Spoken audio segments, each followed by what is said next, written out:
айнектер да. Мондай 8 мм толщинасы. Ушуларды эксперимент кылабыз азыр. Бул коричневый цвет. Но серый цвет болот атат, азыр ушулар мода болот да. Анан прозрачныйдын эки түрү бар. Прозрачный бул көгүчрөөк, бул жакшыраак болот, мындай айырмасы билинет да. Анан азыр ушул серый, азыр элдин баарына жаккан ушул серый болуп атат. Ушул серый айнек сынабы сынбайбы текшеребиз да. Балта.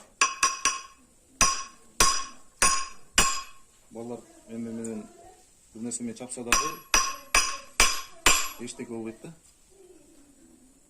Даже мятина калбайт. Көрдүңүз, бул мындай прямой урганда сынбайт бул айнектер. Мунун только кырына урганда удар болгондо эле сынат. Көрдүңүз, бекен бул сүртүп тазалап колдонгонго да удобный. Хай-тек стилге өтө сонун болот. Анан ступенькалар мондай болот. Под ступень мондай ак болот. Основной ушундай мода болот да. Вкуска жараша. Тумбалар мондай болот. Балясналар мындай болот. Бул азыр первоначально биринчи слой грунт берилген. Анан дагы хай-тек стилдин мондай түрү бар. Темирден болгон.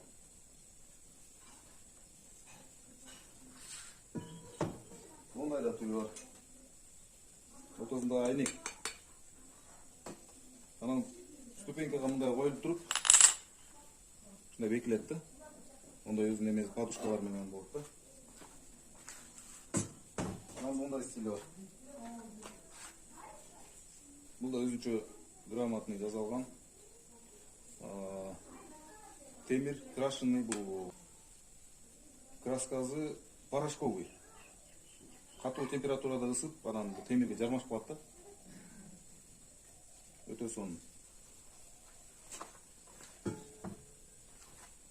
Анан ушул могу экспериментти көрдүңөр да. Айнек сынбайт. Бардыгы эле көбүнчө ушундай 8 мм толщина кетет. Будан калыңы да бар, эсе кааласаңар, кичине кымбатыраак болот. Сантиметрлик болот да.